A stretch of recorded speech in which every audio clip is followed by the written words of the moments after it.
Okay.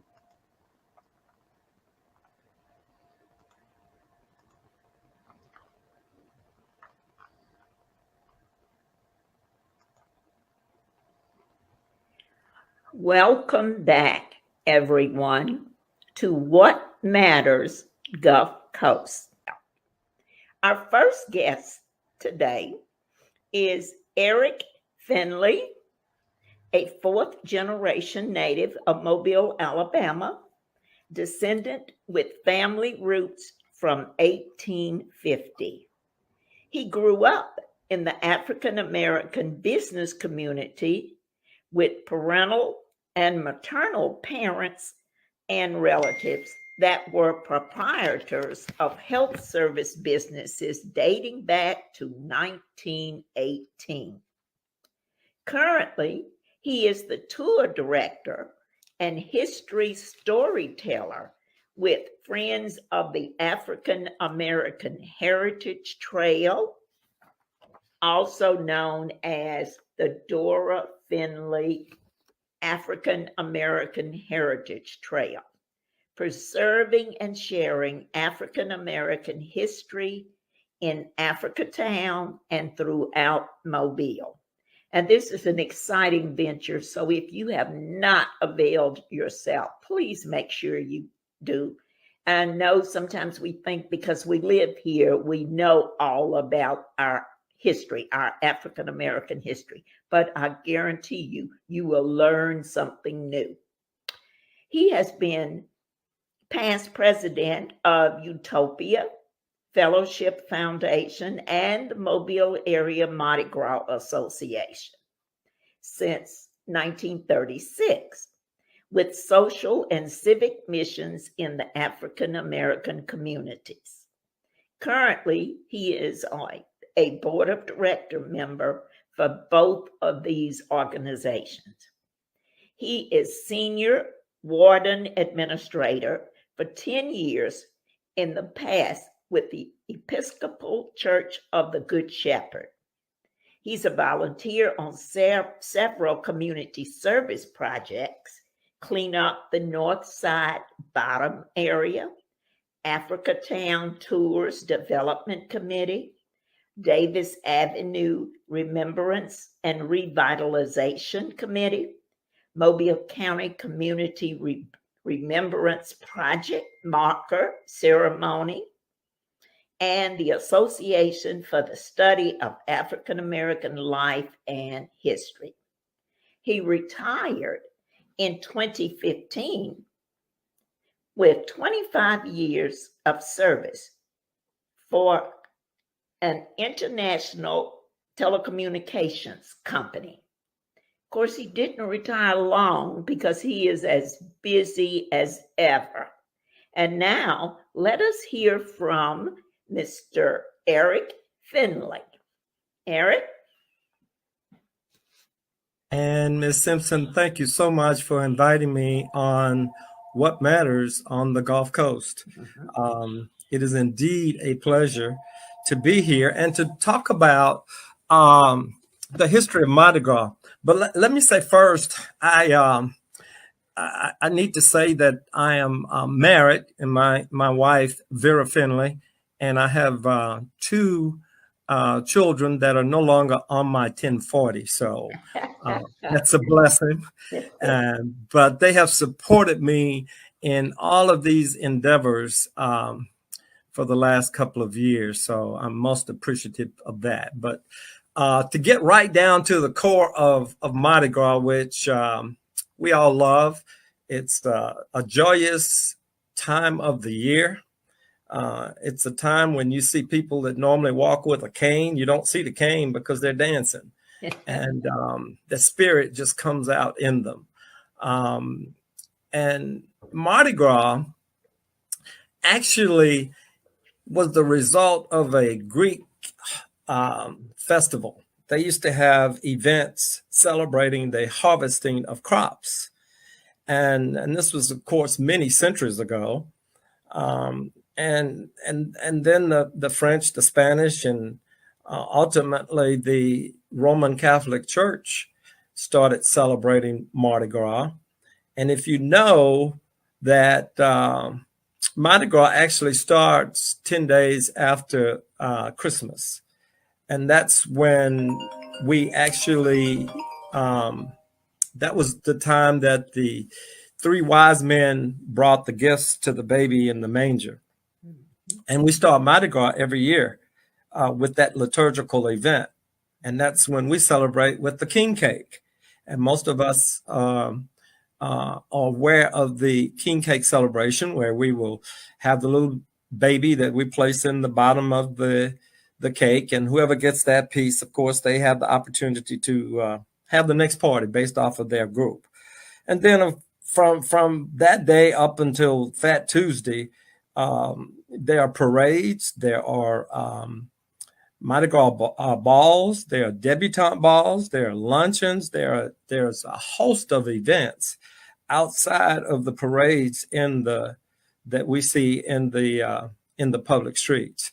So it's probably $1 billion industry right now, with the influx of people and the amount of revenue that comes in from the hotels and the X factor that we have throughout the community, to the point now that I'm too old to be young and too young to be old, but I just call it an adult spring break. But the Mardi Gras is in sync with the church's liturgical year, because as we all know, Mardi Gras in French is Fat Tuesday, and then we celebrate, we have repentance for 40 days until Easter Sunday, and then of course the season starts all over again 12 days after Christmas. And in Mobile, we say that we're the birthplace of Mardi Gras because it was first celebrated in Mobile by the French. And it was the Lemoyne brothers that founded Mobile in 1702. And they brought that celebration from France to Mobile. And they had the first parade in 1703. Well, most people forget that it was Pierre Lemoyne that founded New Orleans in 1718, 16 years after Mobile. And then he took that celebration to New Orleans. And so that's why we say that we're the birthplace of Mardi Gras. We're just kind of happy maybe some of those aloof people found out about New Orleans, and, we can have fun. But as far as African Americans, we've been a part of Mardi Gras since its inception. Initially, of course, it might have been the building of the floats or mules that moved the floats around throughout the city. There were seamstresses that were making all of the beautiful regalia. And I guess the first real participation of Blacks in Mardi Gras was in 1893, when a group of Black businessmen formed what was called the Orders of Doves Society. Now, there is an organization today utilizing that same name, but there's no legacy attachment to the OODs. Their first queen was a lady by the name of Miss Nicholas, and they celebrated Mardi Gras and they marched through the streets back in 1897. And that group actually disbanded in 1914. And Utopias, the original Utopia Club, was formed. And in 1938, the second phase of Utopia was started. It was Utopia Incorporated. And in 1940, the first court for Mobile Area Mardi Gras Association was selected.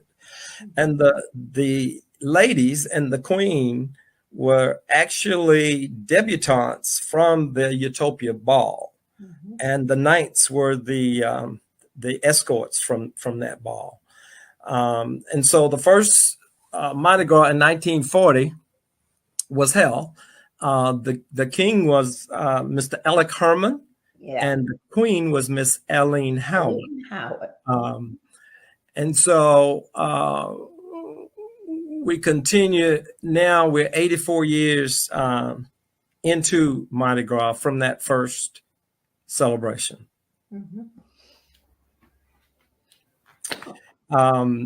It's interesting that this is the month for women celebration. And I thought it might not be a bad idea if we talk about some of the women that have been complimentary to the Mobile Area Mardi Gras Association, because we are an all-male organization. Initially started organized with 4 men. There was Mr. James Bastida. He was a local tailor. Mr. McInnes, he was a McKintis. He was a mortician. Yeah. And then there was Dr. W.L. Russell, a dentist, and Dr. James Franklin, who was a medical doctor. Those individuals initiated the organization along with about 40 other members at that time, and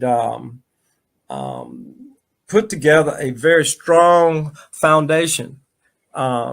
But their initial mission was to provide a formal way of young adults to participate in Mardi Gras. Because keep in mind, this was 1938. So we're just talking about 8 years after the Depression. And we're still in the Jim Crow days. And so obviously there was no participation in any of the white affairs. And these gentlemen wanted to provide a platform that these young African-American collegiate students could have fun and do it in a formal way. Not ever was it thought that they would be a king or a queen or a knight or a lady, but the concept was that if they followed the processes of life, that they could become successful and they could achieve whatever goal they desired, and that ultimately they were all kings and queens. And that's still the same way today when we select those courts. This past year,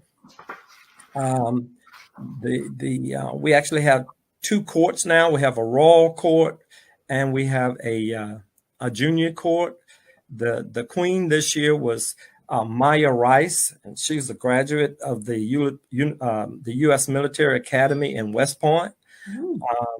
The King Alexis I was Richard Edwards Jr., and he's a U8B business manager.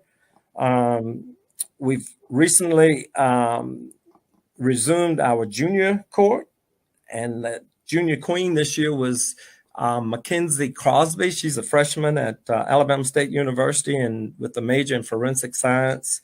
And the king was Nolan Lee III, who's a senior at Baker High.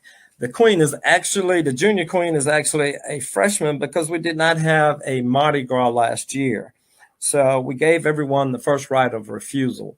The king last year was Connor Thurman, who, because of other commitments, could not serve currently. But again, if we go back to the inception, Mrs. Frederica Evans was the Lady Auxiliary Chairperson in 1939 when that court was selected. And she was referred to as the mother of us all in a poem written by a gentleman by the name of Walter Knowles, the late Walter Knowles, I might say. And it was in a poem, but Miss Evans was the chairperson of the court up until the 60s. And she was actually an instructor at Bishop State Junior College, which was the branch, known as the branch at that time. And she taught health and integrated arts and physical education, and received an award from President Franklin D. Roosevelt during that time. So just one of the ladies. And of course, the first queen, Miss Eileen Howard, just passed 2 years ago. She was 97 years old.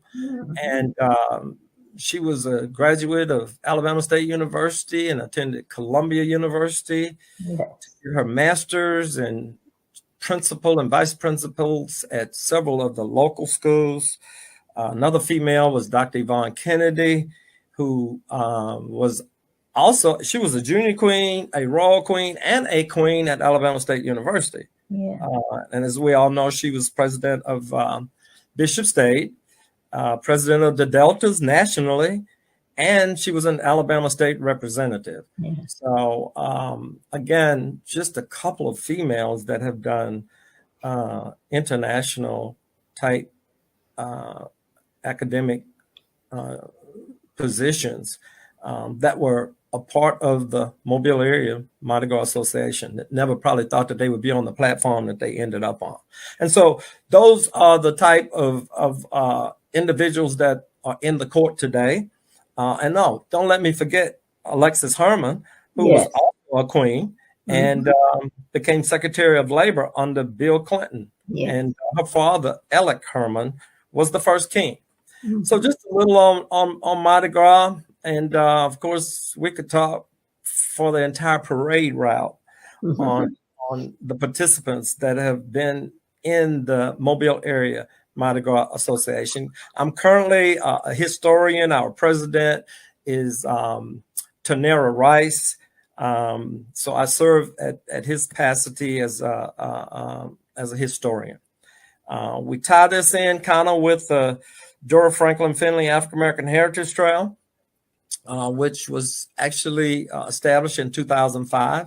Interesting enough, it was Consul William Carroll who was attending he was actually in Boston, from what I understand, as on a mission from the Chamber of Commerce, saw a sign that said Black Heritage Trail, thought it was interesting because he had heard his parents, grandparents talk about all the accomplishments that African Americans had made in Mobile, but it was always in the backyard or around the kitchen table, and thought it would be a good idea if we could have an African American Heritage Trail.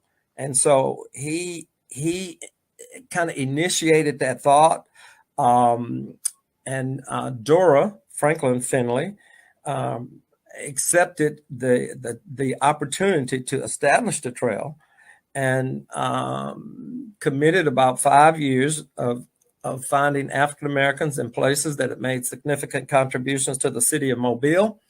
And with the help of the city council and the mayor and several of the universities, the trail was established, and we have been offering tours here now for about 17 years.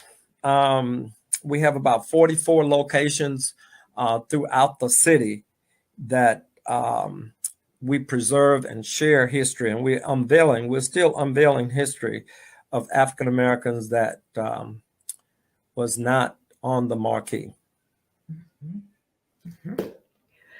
Very, very interesting history with both of those projects. Very, very interesting. Let me ask you a few questions, Mr. Finley.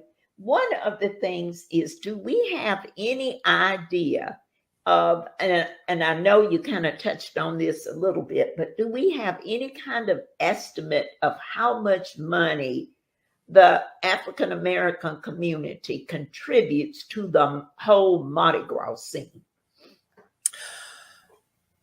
I don't have an exact number, but I can tell you that at one time the parade would only go down through the campground, Davis Avenue, and then it was changed to just downtown.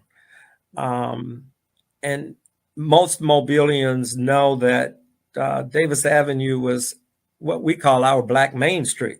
It was not a Black Wall Street, but it was the street that you could come and shop, and the majority of those businesses were owned by African Americans.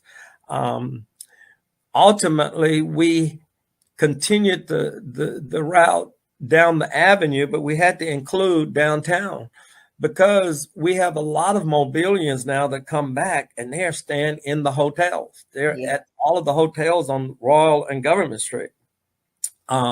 So we know that There's an enormous amount of money coming in from a hotel perspective. This past year, we had 37 floats in that parade, and in most cases, there's at least 20 people on those floats. Yeah, the average person is spending about $1,000 on throws, not taking into consideration their costumes, all of the preparation that they make to ride on the float. A lot of these groups will have balls, which means that they're buying evening gowns and jewelry, they're getting their hair fixed. So the X factor is there. I think that there may be some studies that's been done by South Alabama and the Chamber, but I don't know if it's broken up into the different segments of the community. But we could probably put a percentage on that to get a pretty good estimate. Yeah. And it's significant. It is a surge, one that our councilman might have the answers to. Yeah. Yes. Very good. I think it would be very beneficial to have some sort of an idea, because that could be an even bigger selling point. You talked a little bit about the birthplace of Mardi Gras in Mobile. Can you review that again? Because sometimes people get a little confused between Mobile and New Orleans, and sometimes even the Mobilians get confused about it. So could you kind of review that again? Yeah, so it was King Louis XIV that contracted with two explorers, and they were the Lemoyne brothers out of Quebec, Canada. And he actually wanted them to find access to the Mississippi River because it goes all the way up to Wisconsin. And they initially ended up in Pensacola, which was occupied by the Spanish, and they had weapons, so they didn't want that war. And they headed west. And they took a little too sharp of a turn out in the Gulf of Mexico, and they entered into Mobile Bay and actually went 27 miles north of Mobile to Chestang, Alabama, where they settled for about 9 months. An outbreak of yellow fever and a flood came about and pushed them back to what we know as Fort Condé, which was occupied by the Marvilla Indians. And of course, they didn't have weapons. So they overtook that area, and the Lemoyne brothers established, the city at that time. And then Pierre Lemoyne founded New Orleans in 1718, 16 years after Mobile. And he brought the celebration from Mobile to New Orleans. And that's why we say we're the birthplace. Yes. I do know that they celebrated Mardi Gras on Fat Tuesday before us. We used to do it on New Year's Eve. And then ultimately we moved to Fat Tuesday. But we did celebrate here first because of Pierre Lemoyne and his brother, Jean Baptiste Bienville Lemoyne. Yes, yeah. And I guess New Orleans just did a better job of marketing it before we kind of got our feet in it. I think we market well. We just have a different maybe segment of the marketplace that we appeal to. And of course, New Orleans is much larger. And of course, Mobile has always presented itself as a family oriented city and parade. So we don't have a lot of the flashing and a lot of the other things that might take place in New Orleans. I'm not for sure if it does or not. I did live over there at one time, and it was pretty fluent throughout the city. But we've always been a family type Mardi Gras that's enjoyable by everyone. In fact, there are sections on the parade route today that there's no smoking, there's no drinking. And they're just designated areas that people can watch the parade and not have to be intruded upon with those things. Yes, that's true. I actually have relatives in Louisiana on my father's side, and they actually come to Mobile for Mardi Gras because if you've done Mardi Gras in New Orleans at least once, that's usually enough, but they travel all the way here for Mardi Gras. I had a Well, house full. I was much younger when I was there, and so I enjoyed it. Yes. Yes. So it was fun. I mean, and of course now if I left Mobile, I would come back before sundown. So I'm happy with what we present, and I think and I think that's a consensus. We have a lot of people returning. I have people right now inquiring about next year. Yeah. So we incorporate, when we do the Dora Franklin Finley African American Heritage Trail, my concentration is on African American history. Yeah. But we do add some trivia. We talk about Mardi Gras and other aspects of the city, especially when we have guests that are not from Mobile. Yeah. So it gives them that what I call gumbo flavor of the diversity of our community. And we've had a diverse community since its inception back in 1702. I mean, we were comprised of, during that time we were colored. So we had free coloreds, we had Creoles, we had Cajuns, we had whites, Indians, indigenous people. So we've been a very diverse city throughout the years. This is just sort of a sharp turn, but I need to ask this question just to kind of get your viewpoint on it. Do you think there's any possibility of that route being changed, and whether or not the Civic Center will have any impact on any of that? And I know it's probably a good question for Mr. Carroll as well, but I'll start off with you from the Mardi Gras perspective. Well, our parade is called the Mammoth Parade because it's a very large parade. We only parade one day a year, and that's on Tuesday. Mm-hmm. But it leaves from our float den, which is on 305 Mamga Drive. Yes. Which is on Mamga and Congress Street. Yeah. So the convention, the auditorium, the closing or the opening will not have an impact on anything that we do. Our route is totally independent of the Civic Center. We have an annual ball with 3,000 plus people, and we moved that ball to the Outlaw Convention Center about 10, 12 years ago. Okay. So we're locked in there. Mm-hmm. And our luncheons that we have a royal luncheon every year. And that's the culture part of what we do. Yeah. Those luncheons appeal to a different crowd.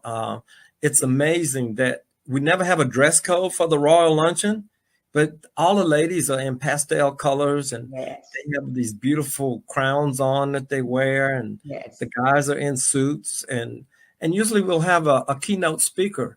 And in the past, we've had Dr. Houdini from Alabama A&M.